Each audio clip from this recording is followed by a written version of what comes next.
Hello everyone, एक बार फिर से स्वागत है आप सभी का मेरे यूट्यूब चैनल में। आज हम पढ़ने वाले हैं NCERT book class 12th Hindi Antara का चैप्टर नंबर 5, जिसका नाम है सत्य। हमने पहली कविता एक कम विष्णु खरे जी की है, वो हमने पढ़ ली है पिछले वीडियो में, और ये हमारी दूसरी कविता है सत्य। तो इस कविता में क्या बताया गया है वो हम पहले थोड़ा सा जान लेते हैं। तो यह कविता खरे जी की है। इस कविता में कवि ने महाभारत के पात्रों का उदाहरण देते हुए सत्य के महत्व के बारे में समझाया है। जब हम सत्य को पुकारते हैं तो वह और दूर हो जाता है। और युधिष्ठिर के सामने से भागे थे विदुर, यह दोनों महाभारत के पात्र हैं। सत्य शायद जानना चाहता है कि उसके पीछे हम कितनी दूर तक भाग सकते हैं। तो चलो अब हम पाठ को स्टार्ट करते हैं। हमारी कविता है सत्य। जब हम सत्य को पुकारते हैं तो वह हमसे परे हटता जाता है। जैसे गुहारते हुए युधिष्ठिर के सामने से भागे थे विदुर और भी घने जंगलों में। तो इस कविता के माध्यम से कवि खरे जी ने ये बताने का प्रयास किया है कि किस तरह आज के युग में सत्य की पकड़ कमजोर होती जा रही है और लोग सत्य की जगह झूठ का सहारा ले रहे हैं। तो कवि कह रहे हैं कि जब हम सत्य को पुकारते हैं तो वह हमसे परे हटता जाता है। परे यानी दूर हटता जाता है। कवि कह रहे हैं कि सत्य को केवल पुकारने मात्र से ही वह प्राप्त नहीं होता। सत्य को पाने के लिए कठोर तप करना पड़ता है, यानी कठोर तप की आवश्यकता होती है। जिस तरह सोना तपकर जलकर फिर जाकर चमकता है, ठीक उसी प्रकार सत्य को पुकारने से वह प्राप्त नहीं होता। सत्य को पाने के लिए आपको तपना पड़ेगा, तब जाकर सत्य है वो आपको आवाज देगा। जैसे घुराते हुए युधिष्ठिर के सामने से, घुराते हुए यानी गुहार लगाते हुए भागे थे विदुर और भी घने जंगलों में। यानी इस अंश में, इस कविता में आपको महाभारत की कहानियों से कुछ मिलता जुलता दिखेगा।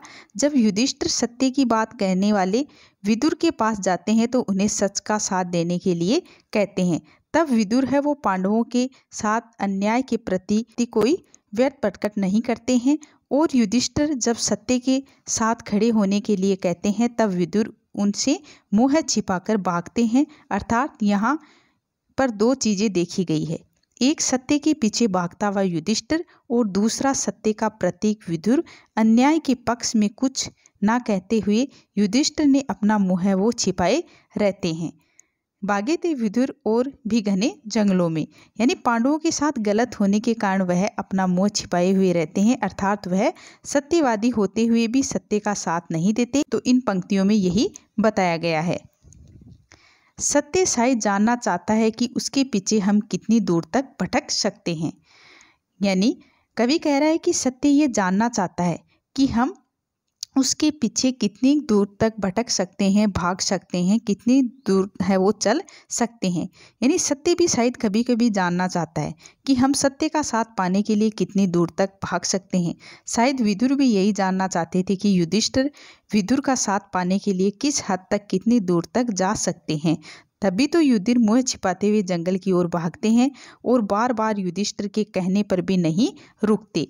कभी दिखता है सत्य और कभी ओझल हो जाता है और हम कहते रह जाते हैं कि रुको, ये हम हैं। जैसे धर्मराज के बार बार दुहाई देने पर कि ठहरिए स्वामी विदुर, ये मैं हूँ आपका सेवक कुंती नंदन युधिष्ठिर, वे नहीं ठिठकते, यानी वे नहीं ठहरते। कभी दिखता है सत्य और कभी ओझल हो जाता है। यानी कवि ये बताने का प्रयास कर रहे हैं कि कभी दिखता है सत्य और कभी ओझल हो जाता है और हम कहते रह जाते हैं कि रुको, ये हम हैं। यानी सत्य कभी हमारे आसपास ही रहता है और कभी हमें दिखता ही नहीं, क्योंकि कभी कभी सत्य हमसे दूर हो जाता है, ओझल हो जाता है, गायब हो जाता है और कहाँ चला जाता है ये हमें पता नहीं चलता।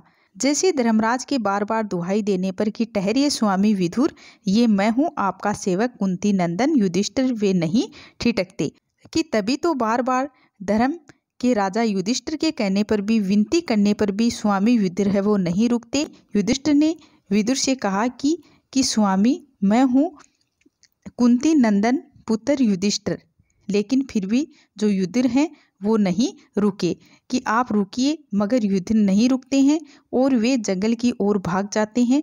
सत्य हमारी परीक्षा लेता है और हम किस हद तक सत्य के पीछे भाग सकते हैं, उसको पाने के लिए तप कर सकते हैं, यानी उसको पाने के लिए कितना तप कर सकते हैं। यदि हम किसी तरह युधिष्ठिर जैसा संकल्प पा जाते हैं तो एक दिन पता नहीं क्या सोचकर रुक ही जाता है सत्य, लेकिन पलटकर सिर्फ खड़ा ही रहता है। वह दृढ़ निश्चयी अपनी कहीं और देखती दृष्टि से हमारी आंखों में देखता हुआ अंतिम बार देखता सा लगता है। वह हमें और उसमें से उसी का हल्का सा प्रकाश जैसा आकार समा जाता है उसमें। यदि हम किसी तरह युधिष्ठिर जैसा संकल्प पा जाते हैं तो एक दिन पता नहीं क्या सोचकर रुक ही जाता है सत्य, लेकिन पलटकर सिर्फ खड़ा ही रहता है वह दृढ़ निश्चयी यानी दृढ़ निश्चय करने वाला। तो इन पंक्तियों में कवि कह रहे हैं कि महाराज युधिष्ठिर विदुर को ढूंढ रहे थे और उनसे मिलना चाहते थे, और जब उन्हें पता चलता है कि विदुर एक जंगल में तपस्या कर रहे हैं तो वे वहीं जाते हैं और उन्हें पहचान लेते हैं। परंतु जब उन्हें पुकारते हैं और कहते हैं कि मैं कुंती पुत्र हूँ, आपसे मिलना चाहता हूँ, तो वे जंगल की तरफ भाग जाते हैं। कभी दिखते हैं और कभी छुप जाते हैं। अपनी कहीं और देखती दृष्टि से हमारी आंखों में देखता हुआ अंतिम बार देखता सा लगता है वह हमें, और उसमें से उसी का हल्का सा प्रकाश जैसा आकार समा जाता है उसमें। लेकिन युधिष्ठिर उनके पीछे पीछे उन्हें खोजता रहता है, और एक समय ऐसा आता है कि विदुर रुक ही जाता है और उनसे आंखें मिलाकर उन्हें देखने लगता है। यानी अपनी कहीं और देखती दृष्टि से हमारी आंखों में देखता हुआ अंतिम बार देखता सा लगता है वह हमें। एक समय ऐसा आता है कि विदुर है वो रुक ही जाता है और उनसे आंखें मिलाकर उन्हें देखने लगते हैं, और उसमें से उसी का हल्का सा प्रकाश जैसा आकार समा जाता है इसमें। और इससे कभी नहीं ये बताना चाहा कि हमें खुद को इतना काबिल बनाना चाहिए कि हम सच को देख सकें और हम सच को अपने अंदर समा सकें। जैसे समी वृक्ष के तने से टिककर न पहचानने में पहचानते हुए विदुर ने धर्मराज को निर्निमेष देखा था अंतिम बार, और उनमें से उनका आलोक धीरे धीरे आगे बढ़कर मिल गया था युधिष्ठिर में। सिर झुकाए निराश लौटते हैं हम कि सत्य अंत तक हमसे कुछ नहीं बोला। हाँ, हमने उसके आकार से निकलता वह प्रकाश पुंज देखा था, हम तक आता हुआ वह हम में विलीन हुआ या हमसे होता हुआ आगे बढ़ गया। यानी विदुर ने समी वृक्ष के तने से टिककर न पहचानने यानी न पहचानते हुए में भी पहचानते हुए विदुर ने अंतिम बार जब धर्मराज को निर्निमेष देखा था और उनमें से उनका आलोक है वो धीरे धीरे आगे बढ़कर मिल गया था युधिष्ठिर में। यानी उसका जो विदुर का जो आलोक है वो धीरे धीरे बढ़कर है वो युधिष्ठिर में मिल गया। और सिर झुकाए निराश लौटते हैं हम, और सिर झुकाए हुए निराश लौटते हैं कि सत्य का अंत जैसे समी वृक्ष के तने से टिककर न पहचानने में पहचानते हुए विदुर ने धर्मराज को निर्निमेष देखा था अंतिम बार। यानी विदुर समी वृक्ष की टहनियों से चिपककर जब युधिष्ठिर को देख रहे थे और अपना तेज बिखेर रहे थे, और उनमें से उसका आलोक धीरे धीरे आगे बढ़कर मिल गया था युधिष्ठिर में। और जब अपना तेज बिखेर रहे थे, हम पछताएंगे कि सत्य ने हमसे तो कोई बात नहीं की, जबकि सत्य बोलता नहीं है, बस समय रहते उसे पहचानने की आवश्यकता होती है। सिर झुकाए निराश लौटते हैं हम कि सत्य अंत तक हमसे कुछ नहीं बोला।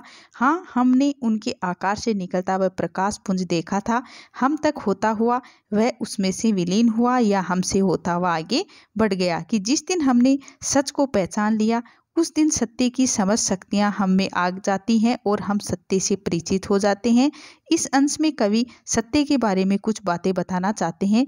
कवि कहते हैं कि जब सत्य का प्रकाश हमारे अंदर समाहित होता है तो वह कोई सबूत नहीं देता, क्योंकि उस वक्त ना तो हमारे शरीर के अंदर कोई हलचल होती है और न ही भूकंप जैसा कोई कंपन महसूस होता है, और ना ही हम अपने आप में कोई बदलाव रखते हैं। हम कह नहीं सकते न तो हम में कोई स्फुरण हुआ और न ही कोई ज्वर, किंतु शेष सारे जीवन पर हम सोचते रह जाते हैं कि कैसे जाने कि सत्य का वह प्रतिबिंब हम में समाया या नहीं।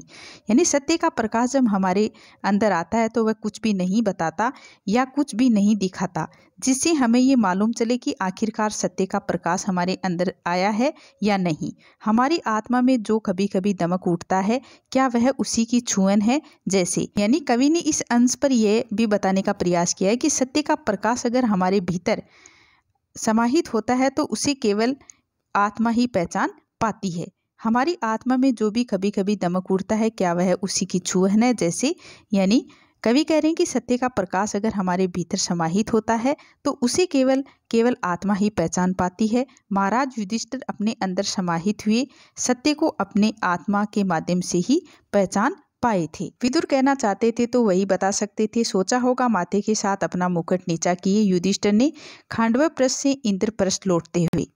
यानी कवि कह रहे हैं कि महाभारत के अनुसार सत्य बहुत ही कड़वा होता है और सत्य हर व्यक्ति के लिए अलग होता है। जिस तरह वस्तु, समाज, पात्र, स्थान, खान पान बदलता है, ठीक वैसे ही सत्य भी हर व्यक्ति के लिए बदलता है। जो सत्य एक व्यक्ति के लिए सही होता है वह दूसरे व्यक्ति के लिए गलत भी हो सकता है। और इन समस्त बातों को महाराज युधिष्ठिर हैं वो जान चुके थे और इस तरह से वह अपने देश लौट रहे थे। तो गाइज, हमने इस पाठ का अच्छे से अध्ययन किया है। अगर आपको मेरा ये वीडियो अच्छा लगा हो तो प्लीज़ चैनल को लाइक शेयर सब्सक्राइब जरूर करें। Thank you guys.